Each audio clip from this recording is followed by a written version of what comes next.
그 질의하기 전에요. 의사진행 발언이라고 생각해도 좋고 우리 이 속기록에 정리를 하기 위해서 제가 한 말씀 드리겠습니다. 존경하는 우리 문학진 의원 질의 중에 한나라당에게 외교부가 그 쿠리를 가지 마라 이렇게 얘기했다는데 전혀 사실과 다릅니다.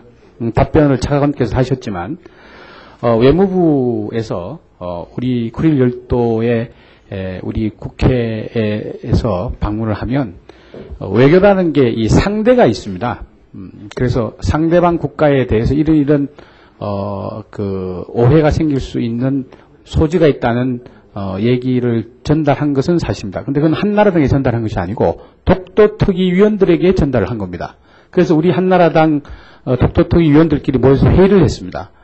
이건 정말 그때 당시에 독도 문제도 있고 쿠릴 열도 문제가 러시아와 일본의 아주 핫 이슈로 싸우고 있을 때였습니다.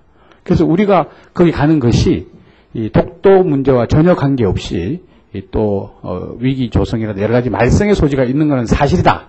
이런 판단이 들어서 우리 독도특위 위원들끼리 회의를 해서 우리가 가는 것이 좋지 않겠다. 그리고 우리 위원장께도 건의를 드렸습니다. 이런 위험이 있다.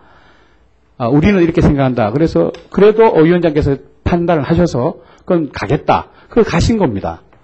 그래서 그것이 무슨 외교부에서 한나라당에게 이래라 저래라 한 것이 아니에요. 속기록 기록을 위해서 제가 다시 말씀을 드린 거고요. 그 다음에 독도 방문에 대해서 언론에서 평가한 것에 대해서는 그건 여야가 생각이 다르기 때문에 평가에 대해서는 우리가 여기서 왈가왈부를 할 필요는 없습니다만은 아까 우리 존경하는 문학진 의원이 질의하신 거는 상황이 전혀 다르다. 이런 말씀을 드리는 겁니다. 쿠릴 열도 방문. 아까 처음에 그렇게 얘기했어요. 자, 질의 좀 하겠습니다. 국무차장님 고생이 많으시죠? 네. 독도 문제만 되면 우리 육 차장님이 그냥 계속 고생하시는데 저도 오늘 좀 서운한 얘기를 또 할 수 없이 좀 해야 되겠습니다. 국민의 편에 서서 실효적 지배라는 단어가 말이죠. 참 이렇게 어떻게 보면 눈에 보이면서도 말로 설명하기가 참 곤란할 것 같아요.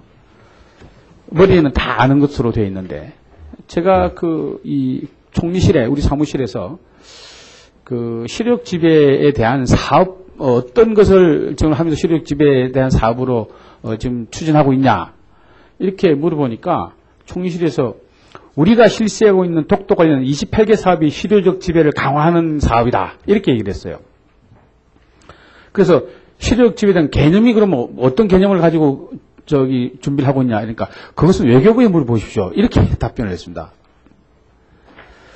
글쎄요 이런 조그마한 하나 가지고 전체를 평가하는 것은 아닙니다만은 실효적 지배에 대한 개념 정립이 되지도 않은 상태로 독도 영토 관리 대책단에서 이런 걸 하고 있지 않냐는 이 우려가 있음을 지적하고자 함입니다.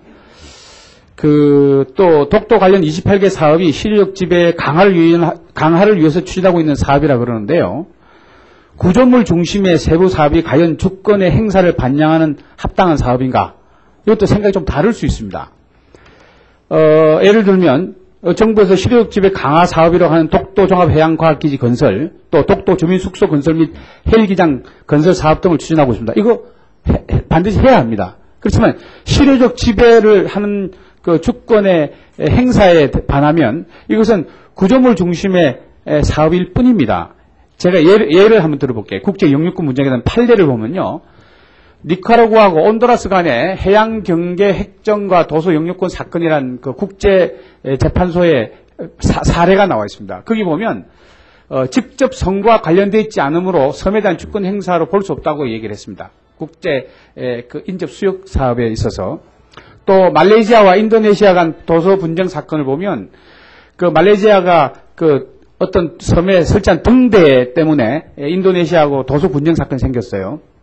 그때도 보면 말레이시아에 설치한 등대에 대해서 통상적으로 충분한 주권 행사로 판단하기 힘들다 이렇게 나와 있습니다. 그러니까 쉽게 말씀을 드리면 어떤 양국 간의 분쟁이 있는 섬이나 어떤 육지나 섬이 되겠죠. 거기 건축물을 짓는다고 해서 반드시 실효적 지배가 실효적 지배로 인정받는 것은 아니다.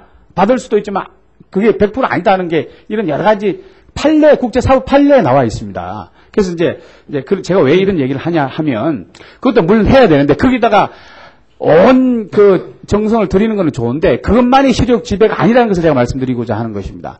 진정한 실효적 지배는 말이죠. 아까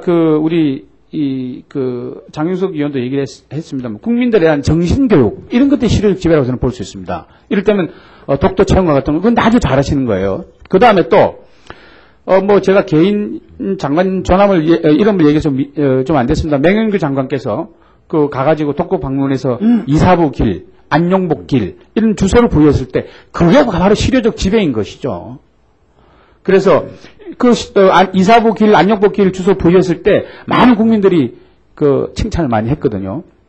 여기 계시는 존경하는 김을동 의원님이 행하시는 독도 프로그램이라든지 또 가수 김장환인가요? 그분이 하는 그런 것들이 전부 실효적 지배, 국민들 정신적 실효적 지배를 얘기하는 거예요. 그래서 돈 드는 구조물만 하지 말고 이런 우리 김일동 의원님이나 또 가수 김장훈 씨 같은 이런 또 이사부 길, 안용복 길 이런 것들이 실효적 지배에 큰 힘을 발휘한다는 얘기입니다. 그래서 이런 것들에도 관심을 기울여 달라는 말씀으로 제가 이런 질의를 하는 겁니다. 우리 차장님 말씀 좀 해보시죠. 저희 실무적으로 좀 제한되게 좀 잘못 말씀드린 것 같고요. 28개 구조물 중심 사업이 의원님 말씀대로 시절적 지배를 갖다 다 포함한다고 절대 생각하지 않습니다. 외교, 또 국민의 의식, 어떤 정치적인 관계, 역사 모든 것이 다 시대적 지배를 위해서 필요하고 실질적으로는 그 구역에서 우리가 하는 여러 가지 주권 행위들 어선을 납포한다든지 해난 구조를 한다든지 순찰한다든지 이런 모든 것들이 시류적 지배를 위한 일이라고 생각합니다. 실질적으로 저희 영토 관리 대책단에서는 아직은 넓진 않지만은 그런 일들까지 아까 말씀드린 대로 역사적인 정리라든지 하고 있다는 말씀드리고 하여튼 의원님 말씀은 저희가 한번 나중에 저 회의할 때 여기에 대한 인식을 우리가 세라는 의미에서 제가 한번 문제 제기를 모든 부처에다 하고 우리가 이런 기조에서 일을 하자고 한번 다짐을 하도록 하겠습니다. 예. 감사합니다. 제가 말씀드린 것이 아까 얘기했던 여러 가지 독도에 관련된 구조물이 필요 없다고 얘기하는 것이 아니고 그것도 반드시 필요하지만 우리 이사부 길이라는 안용복 길 이런 것을 부여함으로써 국민들의 자긍심을 높이는 그런 것이 실효적 지배다. 저는 이런 것을 말씀을 드리면서 최근에 어느 지역 단체에서는 이사부에 대한 현양 사업을 하고 있습니다. 그러니까 네.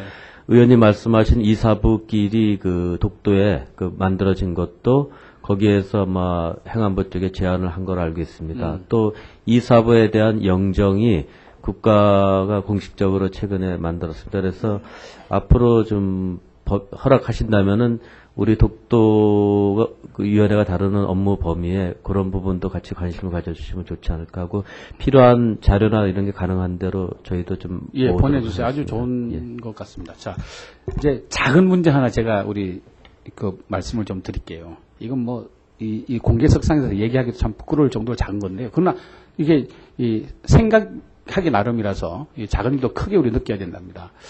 지금 울릉도 독도에 상주하는 군경들이 말이죠. 146명이라고 지금 되어 있거든요. 인천시하고 차장님, 인천시하고 옹진군에서 말이죠. 백령도 배편을 이용할 경우에 군인이나 군인 가족들이 80% 배삭 할인을 받는 거 알고 계십니까? 예. 알고 계시죠? 예. 우리 독도 수비대나 울릉도의 경찰청에서 146명의 사개 소대원이 가 있고, 이분들이,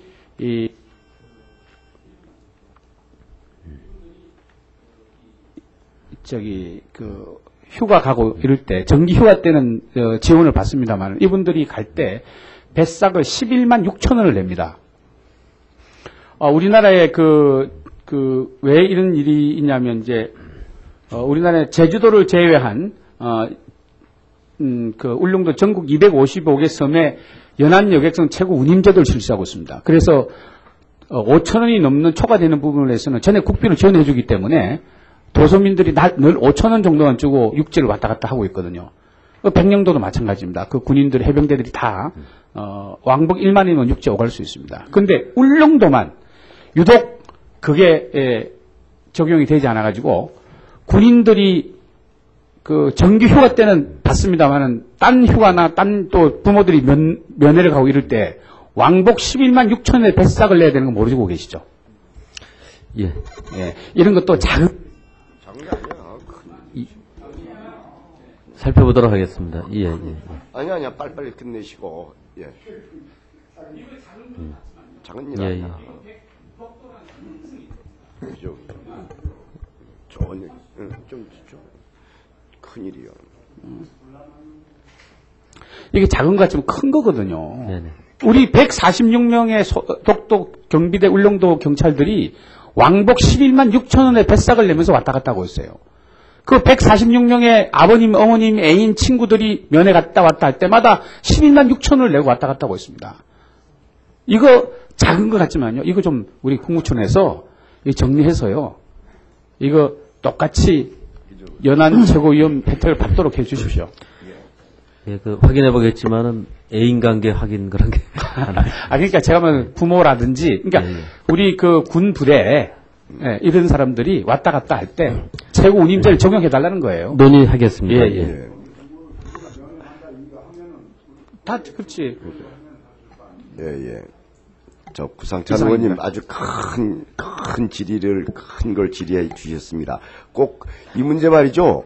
그 도서지역 무슨 법이 있어요. 그 법에 의해서 하는 건데 꼭 예, 적용될 수 있도록.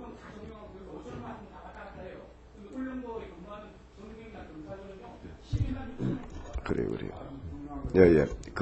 이거 국토양부 소관 아닌가요? 이 문제가?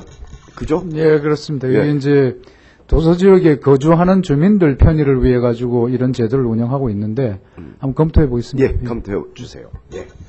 그 다음에 우리 김울동 의원님께서 오래 기다리셨는데 질의해 주시겠습니다.